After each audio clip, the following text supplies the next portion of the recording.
everybody, and welcome to Cope with Hope. Today, I'm interviewing my very dear old friend from school, Devendra Contractor. We were in the Bombay International School together. In fact, our parents were founding members. So we've known each other since we were like really small kids, and we share a very, very deep bond of love and friendship. Thank you so much, Deven, for coming on to my show. I'm really thrilled that you're here, and I've been so looking forward to it. He was living in Mumbai earlier, and then for the past 40 years, he's been in and out of New Mexico. He's a very famous architect, and he builds the most amazing buildings and other things. So now I'll ask him to come on and tell us a little bit about himself. Nandini, thank you for inviting me to be on your show. I'm just so delighted with what you're doing and the nature of your show and what you're doing in your life and what you're doing, how you're touching other people's lives through this program and some of the other things you're doing on Facebook and Instagram. Well, congratulations on that. I think it's wonderful. We all need hope in this time. Always need hope, not just this time, but always. Thank you. So will you tell the audience a little bit about what you do? You know, I'm an architect. That's what I do, and I guess it's also my passion in life. But you know, I think a lot of us who went to BIS and who grew up in India, there's a level of,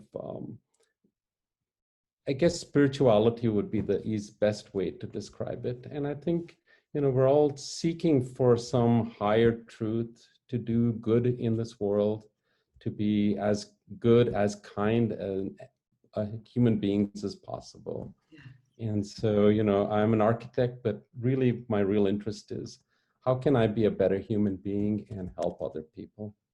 Wow, that's lovely. That's my endeavor as well. How can I be the best version of me? Yeah, that's not in nice an egotistic way, but in a way that I can help others and, you know, and live a life where I can just be of service to everybody till the last blade of grass is free.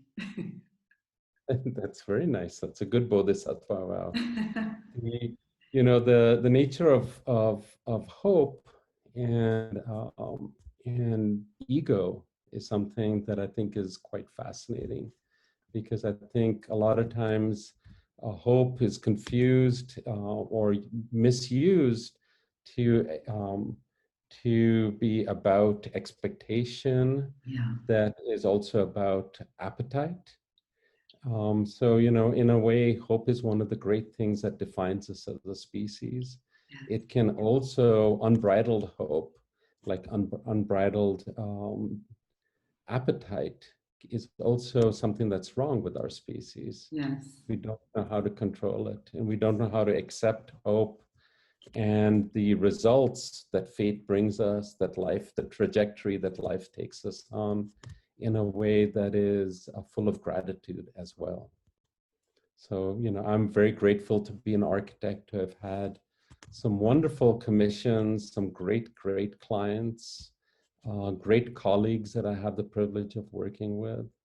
And ultimately, the great satisfaction is, and that's always a big hope, is that you do things of beauty that change people's lives. Wow, that's so beautifully put. So during the lockdown, what have you been doing during the lockdown? Or yours is shelter in place? You know, Nandini, I've never been so busy in my life. You know, a lot of people have, have had the privilege and the, the time to garden and cook and connect with family, or filled with a lot of anxiety about not being able to do what they want to be doing or what they need to do to survive financially. I've been very blessed. My office has been blessed. We've been very busy, in part because we're doing a very large cultural project here in New Mexico.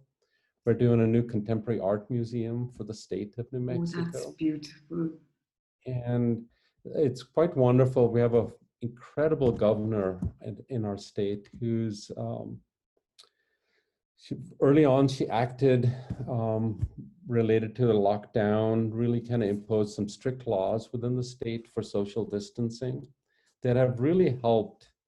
And but at the same time, the recognition that cultural projects, art, beauty, things like that, you can't put everything on hold, but you have to plan for when we reopen, that we can bring joy and delight to human life. That's and lovely. then some of the other projects we're doing several medical clinics for the hospital here. So one is for seniors, and we're all approaching that age, so it's a near and dear project. We're seniors now for sure.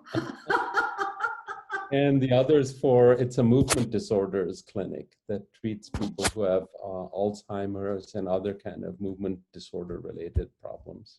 Okay, so for something like that, you'd have to do special, make special floors and doors and. You need to, there are a lot of special things that go in there. And the important thing is to combine those special things while also giving people a sense of comfort, so that they don't feel alienated within a space, and they feel calm. They don't feel as though it's a clinical space. And so we're trying our best to make it so we have courtyards inside these clinics. Lovely. And so, when you think of what should a medical clinic be, and we look at typologies as architects, you study what the other things people have done. And so, we said, well, you go to the spa, it's about well-being. You go get a massage, you go to the acupuncturist. There's so many alternative worlds of medicine that are, you look forward to going there. But why is it that you go to a clinic and you say, well, oh my God, this is a little bit scary, How can we combine those two worlds, make the experience of going to a doctor, a conventional Western medicine doctor, have the same qualitative feel and calming quality as going to the spa, for example? Oh, that's lovely. And so we're trying to do that through natural light and through landscape and a connection to nature and materiality as well. That's true. What is the last one? Materiality, just the physical, the finishes, wood, the use of wood, you were saying, what kind of floors, what kind of doors, you have to think of all those things. And, you do a very careful study of color as well. Because as the human eye ages, our ability to perceive color and light changes. And so you need to be cognizant of that. And, it's in part, it's an exercise in empathy. And to put yourself in the patient's shoes, in the doctor's shoes, and say, how can we make as nice a space, as pleasant a space as possible? That's lovely. That's really lovely. So, Deven, what would you say is your mantra for life? What is your mantra for living? You're asking something deeply personal. And so, I have some mantras that, when I was a teenager at BIS, I don't know if you know this, but I would spend a lot of my summers in the forest with a Swami who lived outside of Chalisgaon. And at that time, it was Patne jungle was, there was no one there, and it was wild animals and ruins. Fantastic ruins. And so I'd spend a lot of summers there. And so I got a lot of spiritual teaching from him, but that's personal that I shouldn't talk about too much. Okay, I'm not talking about that mantra. But the one that motivates me is how is really to seek guidance, to have the strength to do the tasks that have been given to me, to rise to the occasion of responsibility to all the people whose lives I touch, and to be the best person possible. So this is the mantra I meant, not the secret one that you're. They're not the secret one you got, but like your mantra for living, the mantra that, okay, fine, to be the best person possible, because this is a wonderful mantra for everybody to pick up. To be the best person possible. To be the best person possible. Just 6 words, easy to remember. So why don't you just wake up in the morning and say, may I be the best person possible. May I be the best person possible. Easy. Within that, there's another mantra too, which is a supplication for the strength and the protection to do that. Because there's human intent, and then this notion of hope. Hope is shrouded in the unexpected and what will come for us. And so to really supplicate this portal of time that we represent, it's a great mystery. What is time? What is consciousness? And how do we interact with those things?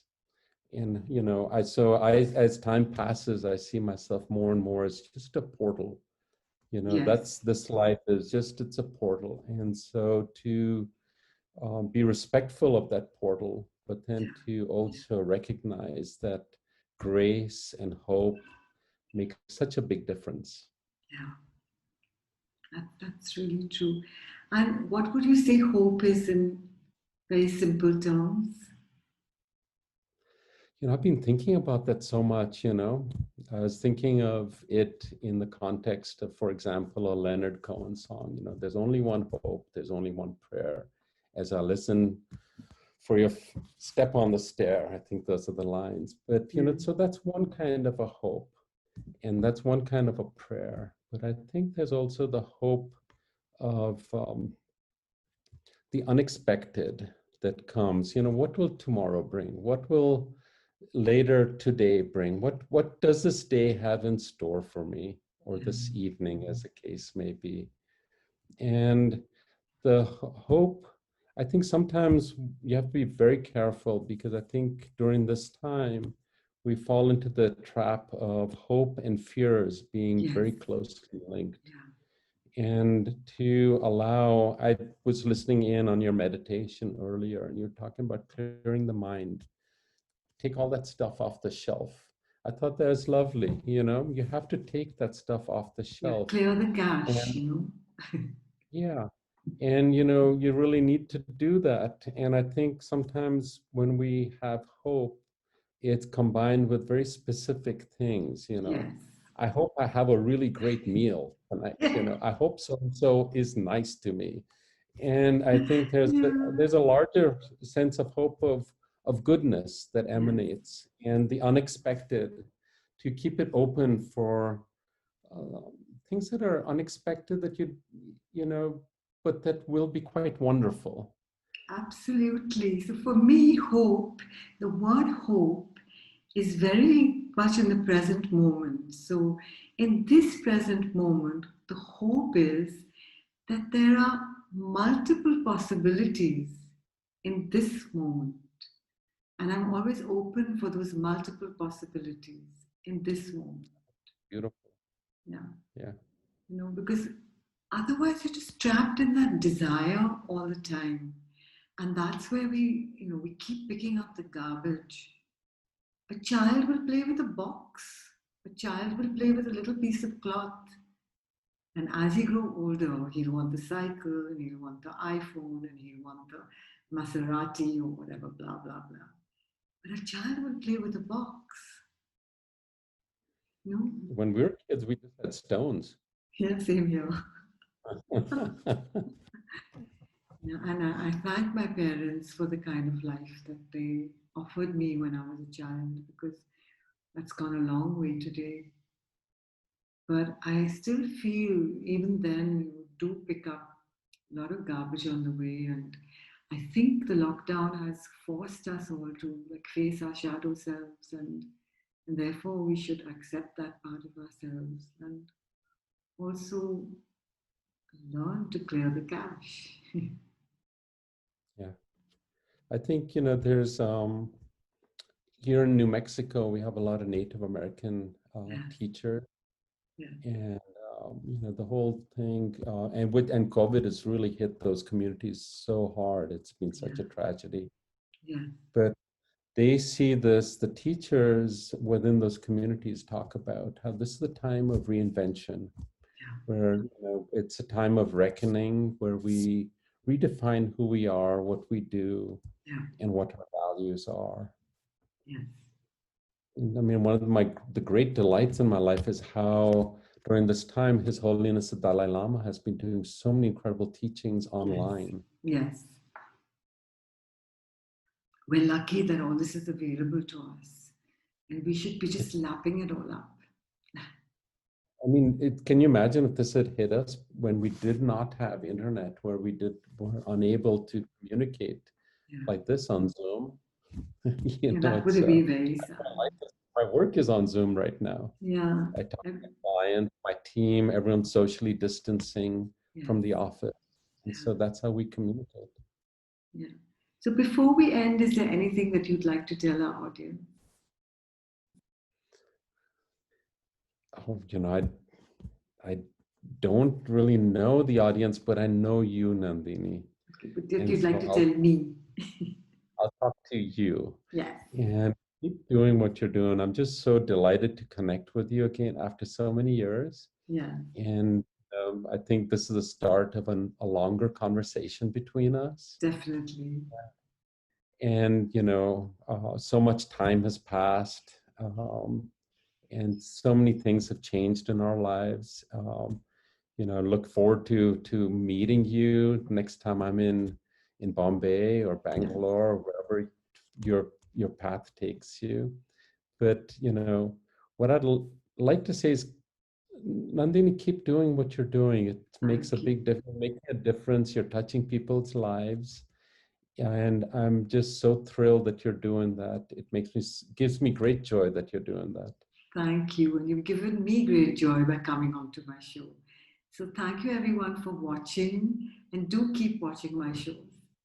Bye.